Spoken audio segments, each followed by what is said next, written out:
What's up, Taiwan? I'm Liao with news from here in Taiwan and around the world.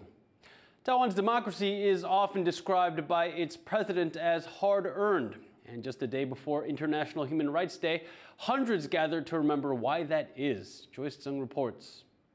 It's a beautiful December day here in Taipei, but people are not just outside to enjoy the good weather. Hundreds of people have gathered to come appreciate Taiwan's freedom and democracy and what it took to achieve. This is Jingmei White Terror Memorial Park, which is built around former prisons from a dark time in Taiwanese history. Now, White Terror was a 4-decade-long authoritarian single-party rule where thousands of people were killed and imprisoned in former detention centers like these behind me.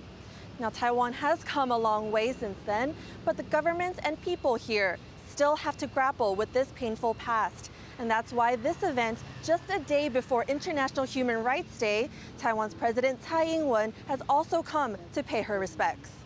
因为各位前辈的支持和帮助，我们一起找到属于台湾的转型正义之路，回应社会大众对正义的期待。 Earlier, the crowd heard directly from a survivor from the White Terror period. 91-year-old Mr. Yang thanked his country for not forgetting about him and for what those like him endured, so that people today know just how much there is to celebrate in the country Taiwan has become.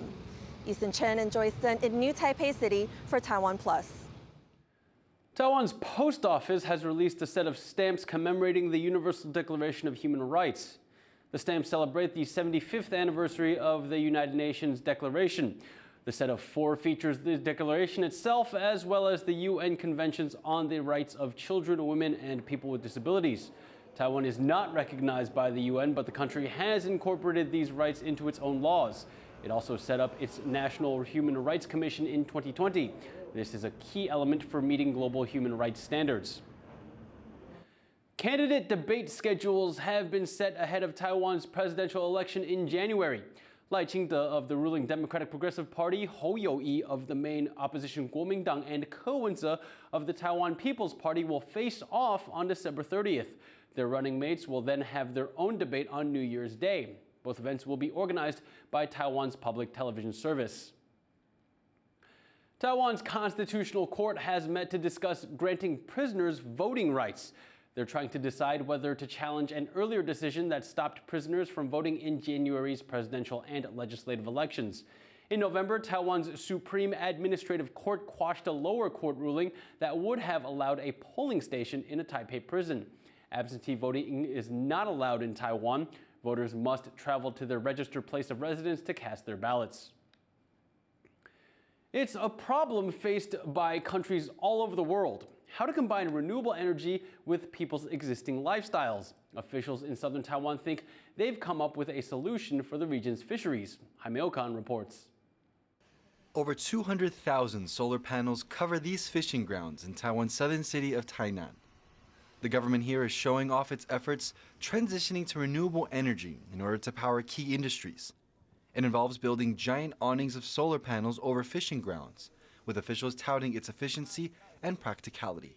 这样的一个养殖方式有多元的太阳，让大家也了解说这个渔电共生的发展是跟渔业是实际的融合，包括我们看到了几个岸场，它的养殖的鱼种啊，还有那种类是非常多的。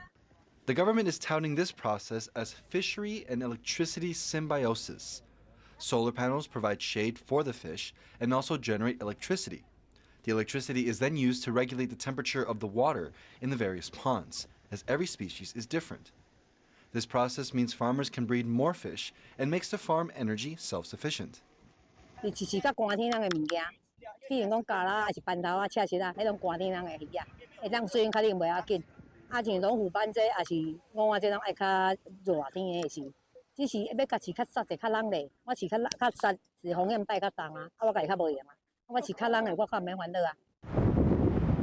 Taiwan is hoping to be a greener nation, and like many countries, has set a goal of net zero carbon emission by 2050, moving away from coal and gas in favor of cleaner sources of energy like solar, hydro, and wind, and sites like these might just help them reach that target. Andy Shrey and Jaime Okan for TaiwanPlus. For the UK, it's Riz. For the US, it's authentic. Now Taiwan has revealed its word of the year, but as Dash Butler reports, what it means for the country is up for debate.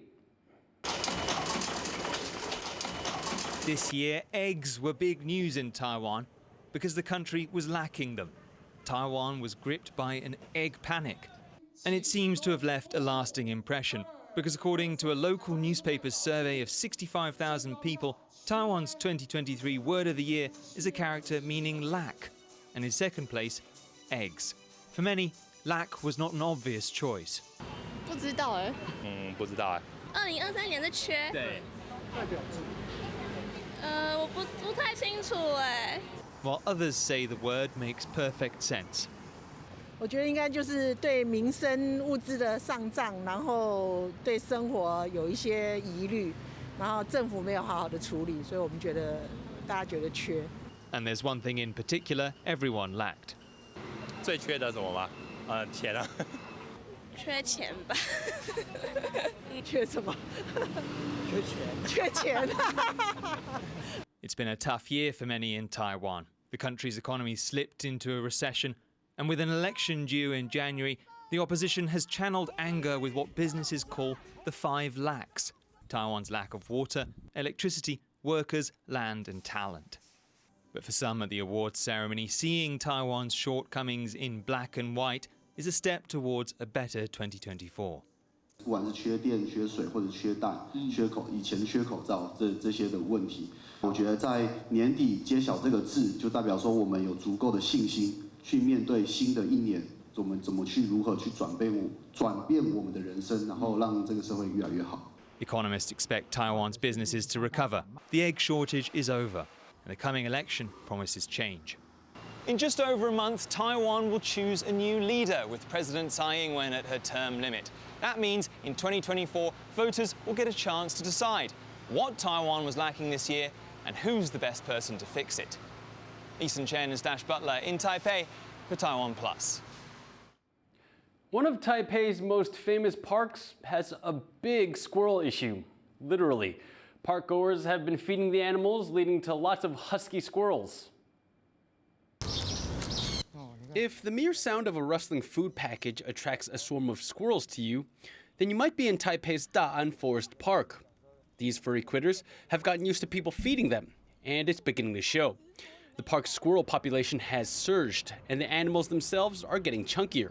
会拿面包屑，然后就会有一群松鼠围过来。但是吃面包的话，也许糖类会比较多，所以现在松鼠都看起来，这边的松鼠看起来都蛮胖的。一般公园的话会让松鼠异常的繁殖，太多了。Park authorities have urged people not to feed the local wildlife, but to little effect. Now they've installed cameras and are punishing the behavior with fines.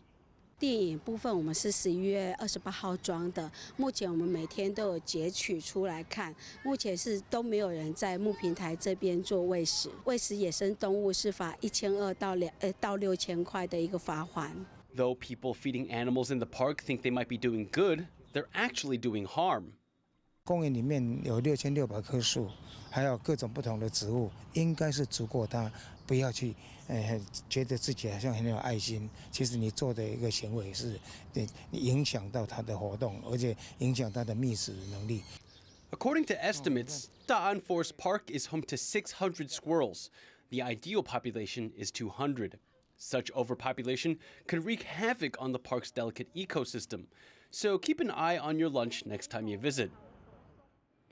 Mountainous eastern Taiwan has an incredible abundance of wildlife, but it has only one rescue center to help animals in trouble. Our reporter Sandy Chi takes a look at what the center has done since it opened in 2020. 从这边打。打了。This injured Formosan muntjac is getting anesthetic before surgery. It's just one of many animals undergoing treatment at the only wildlife rescue center in eastern Taiwan, Wild One Wildlife Conservation Association. 尾部跟臀部有对称性的撕裂伤，这已经算轻微了。把伤口清理干净之后，然后我们拍 X 光，然后确认它有没有其他有没有哪里骨折啊，或是哪里有受伤的情况发生。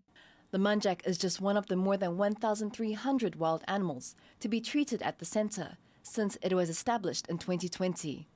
Eastern Taiwan is home to a wide variety of animal species, but a lack of wildlife rescue resources means many animals might not be as lucky as this Formosan muntjac.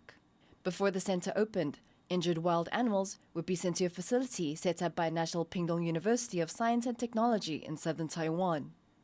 The center's director used to work there. 之前我们在屏科大工作的时候，其实那个时候都会有一些东部的旧伤，就是伤病的动物送到屏科大去，但是那个距离其实很遥远，所以很多生命在这个时候可能就失去了一些可以返家的机会，所以我们才意识到东部好像真的很缺乏这一块资源。3 years later, the center's 10 staff members are busy rescuing local animals. But they still have to make tough decisions when facing the harsh realities of nature. 它这个要解到10站，但因为这样的话几乎就没有后脚。然后他们如果少一只后脚的话，可能很难在野外活动很顺利，所以可能就不太行，所以我们就会把它勒死。In recent years, the center has increasingly had to euthanize wild animals, or it has found them already dead because of human traps. This rare Formosan black bear is one of the lucky ones that got rescued just in time. 它是左前肢被套到，然后但是我们找到它的时候，它已经没有手指，但是它更上面的地方还有一圈旧的伤痕，所以它可能中过很多次限制，只是这一次刚好就有被救下来这样。However, the center's status as an NGO means it's not easy to provide all these animals with professional care. From staffing to medicines and equipment, and much more, the organization relies heavily on company sponsors and public donations. Despite the limited financial support, the staff here are trying their best to save as many animals as possible and raise awareness of the need to protect Taiwan's wildlife. Joseph Wu and Sandy Chi for TaiwanPlus. An international team-up is bringing Japanese cuisine to rail passengers in Taiwan. As Laurel Stewart reports, lunch on the go just got a lot more exciting. People line up at Taipei main station, not for train tickets, but for lunch. Taiwan's railway administration has teamed up with Japanese bento brand Awajiya. They're offering a ceramic seafood jar filled to the brim with abalone rice, octopus, dried scallop and vegetables. It's a limited edition deal, with only 70 made available each day. Quite literally, hunger marketing. 这种东西可以有发挥各种想象力，只要说我们有想象美好的画面，然后就可以让我们的食欲更好。有吃过，在日本那边也有吃过，因为他们日本的便当都冷的比较多，对，所以我还蛮喜欢这个味道。Bento lunchboxes are very popular in Taiwan, typically made up of meat or other protein, along with rice and side vegetables. And bentos have a particular cultural association with rail travel. It's common for them to be sold at stations or even on the train. And it's a remnant of the Japanese colonial era in Taiwan. But these novelty jars are something new.